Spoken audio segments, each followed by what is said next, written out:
डोकरी Sindh inform water management इलाक़नि जे मुलाज़िमनि जी ग़यूर हुसैन जतोई, फर्ज़ंद अली तुनियो, ज़ुल्फ़कार अली मुसरत, शाहीन शकील अहमद, मोहम्मद अली, इशफ़ाक़ अहमद एमएन मीडिया सां ॻाल्हाईंदे चयो त असांखे 2004 में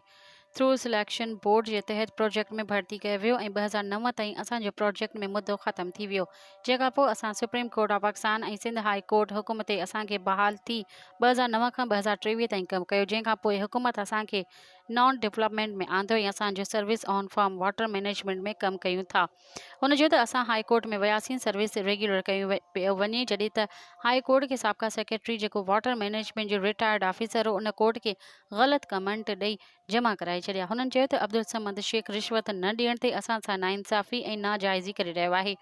हुननि मौजूदा सेक्रेटरी ज़राअत सैयद एजाज़ अली शाह खां मुतालबो कयो त असां सां इंसाफ़ करे हा त कोर्ट में सही कमेंट्स ॾेई असां सां इंसाफ़ कयो वञे। मज़ीद ख़बरनि ऐं तफ़सीलात लाइ विज़िट कयो असांजी वेबसाइट www.awamiNewsHD.com ऐं ॾिसंदा रहो अवामी न्यूज़ HD।